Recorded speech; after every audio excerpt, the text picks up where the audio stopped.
Hey y'all, so for those of you that don't know me, my name is Jay Mace III, and today I'm going to talk to you about 5 reasons that you might not be getting booked right now, even though you're a very skilled artist. Now, who is this video for? This video is for people who are artists that have been putting in the work to do good art, right?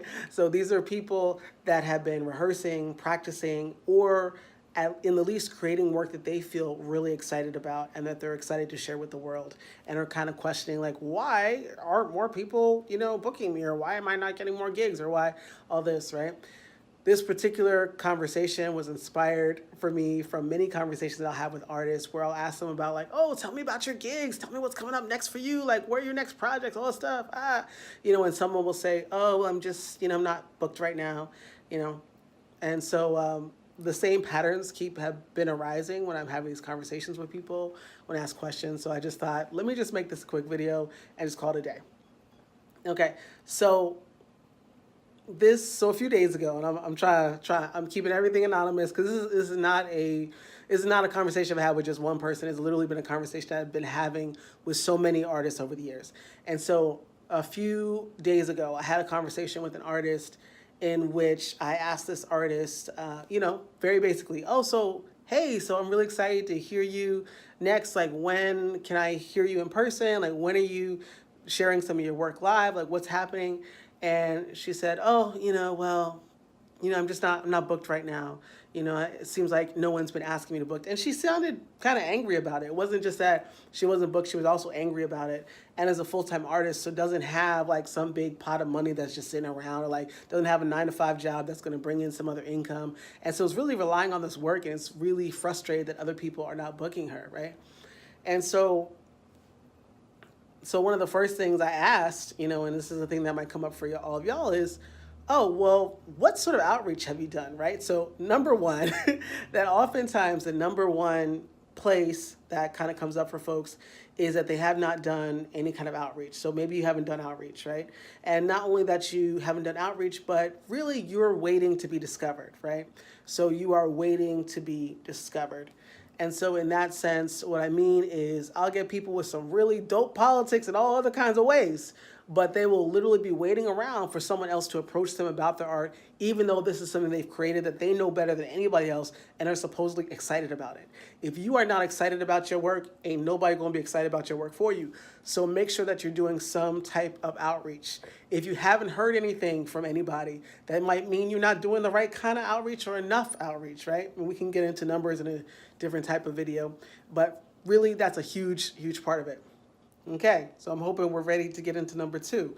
Number two is you've stopped talking about your art. So there used to be this time when you became a full-time artist and you made this big blast on Facebook or Instagram or Twitter or whatever it was, on Pinterest. I don't know what y'all, Tumblr, whatever it is that you were using, right? At some point you used to talk all the time about your art, or used to have a regular time in which people could hear you talk about or see you talk about or blast about your work. And at some point, you stopped being as confident, right? In that sense, I mean, you stopped sharing about your work. And so if you think about a typical person on social media or people in your life, all that, right? Someone could have a loose idea of what you do, but that doesn't mean you're the only person they're coming into contact with all day, right? Like, you put out a really great song. Are you the only song that person is supposed to listen to all day?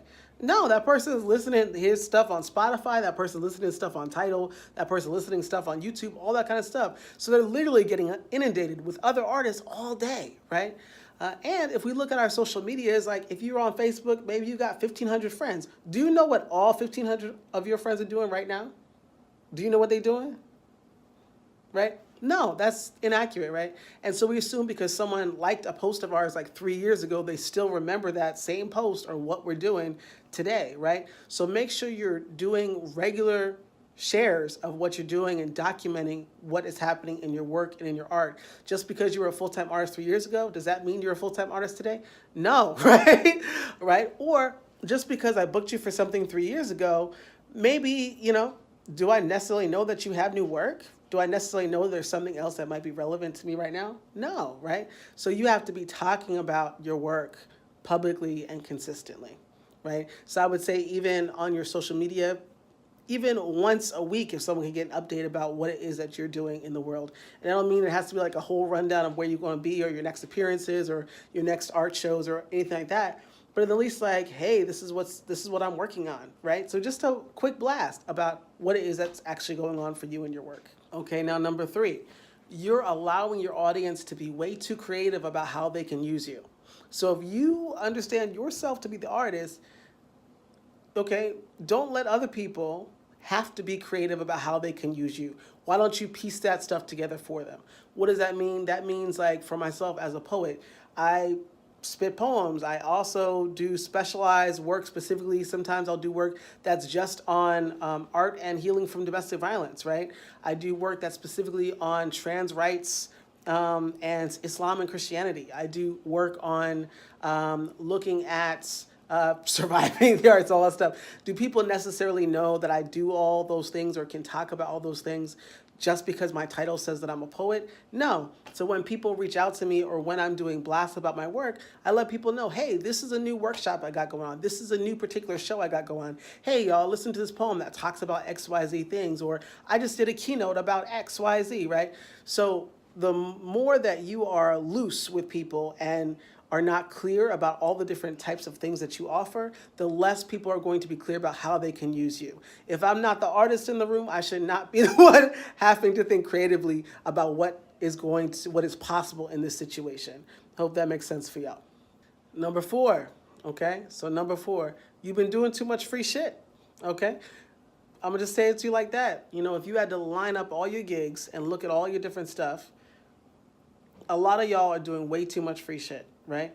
And so when I'm saying that, am I saying don't ever do anything for free? No, I'm not getting into saying like you should never ever do something for free, right? Don't do that, right? Or don't put those limitations on yourself, right? Because sometimes it is helpful for you to do that. And at some point we'll talk about when it is helpful to do a free gig. But there are a lot of times in which someone has the resources or an institution has the resources to pay you, and you are not being clear with people that they can pay you for your work, right? Or that they should pay you for your work. We talked in my last video about the ways that art is a service to community and the world and why it's necessary. You need to start thinking about your art like that. When I show up and create a poem, I don't care if that poem took me 10 minutes to write, right? It took me years to be able to create poems so I can write that poem in 10 minutes, right? So it's not just when someone is paying me to spit poems, it's not just for that one poem. And by the way, I ain't never experienced a poem in my life that only took me 10 minutes to write, but you know, maybe a haiku, I don't know.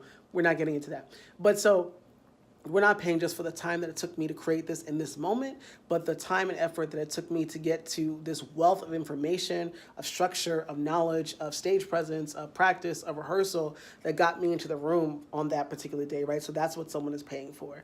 And so a lot of times people and institutions don't want to pay you for work that brings them simply just joy, right? Or that they think you're having fun doing, as if you creating something that you feel good about didn't also take a lot of emotional, intellectual, and physical work on your behalf, right? So spitting poems takes a lot of toll, right, on my intellectual self with memorization, with just thinking about my lines, all the kind of content stuff. Even traveling takes a big chunk out of my body, right? So getting up and doing all that, as well as being in front of people, takes a lot of, I'm an introvert, so it takes a lot of emotional energy for me to perform, right?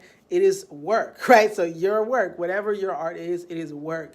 And so when you think about, so for example, a lot of times I'll get organizations that will hit me up and say like, oh, well, we're a nonprofit, Mace, could you just do this for free, right? Nonprofit means a lot of different things, right? It means a lot of different things, right? There are some nonprofits that have a $100,000 a year budget, some have $20,000 a year budget, right? And got like 1/4 time employee, right? Some organizations are nonprofits and make over $500 million a year, right? So nonprofit means a lot of things, right? Nonprofit doesn't mean someone can't pay. Nonprofit means I need to know what your annual budget is, right? So I want you to take yourself and your ability to charge for your time seriously, because when you start doing things consistently and you're always someone who's doing stuff for free, people do not oftentimes see you or peg you as a quote unquote professional artist, right? They will peg you as something else or as a funzie or someone that we get when we can't afford the real thing, right? And that's really crappy that people think that and put in this system of capitalism. It's messed up. It's terrible that people put that kind of assignment onto us.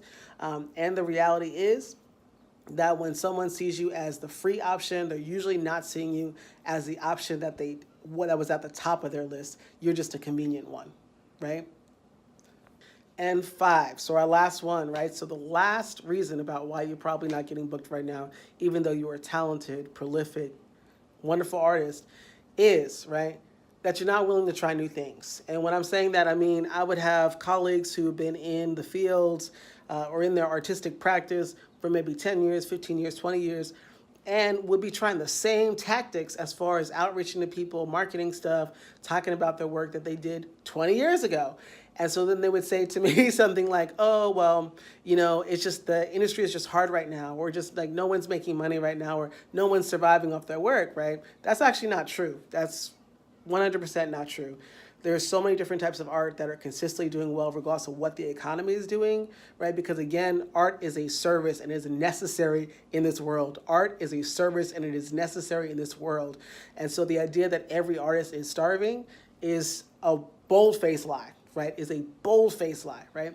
And so oftentimes people are not willing to try new things. They're not willing, they're like, okay, well, you know, we used to just do things word of mouth, and I used to get everything word of mouth, right? So unless there's times when word of mouth consistently got you enough income that you could fully pay all your bills off your art, even the times in which you were getting word of mouth still wasn't enough, right? But those small little bits of word of mouth gigs was enough to make you feel like people would just always come to you and that something would build, right? When you see people and their careers building, it's because they're also doing something to pour into it to do that, right? So for myself, when I think about, so I've had the fortune of being able to have my work featured in like Teen Vogue, or have my work featured and get interviews on like MSNBC, or like do instances in which I'm on PBS or other sort of things with my work and the things that I'm doing in the world. And a lot of those things, like 99.9% of any media that I've gotten, any kind of large gigs that I've gotten have not been accidental, right? It's been because I did a pitch, it's because I emailed someone, it's because I checked in with someone, I did a different type of marketing or outreach to make that thing happen.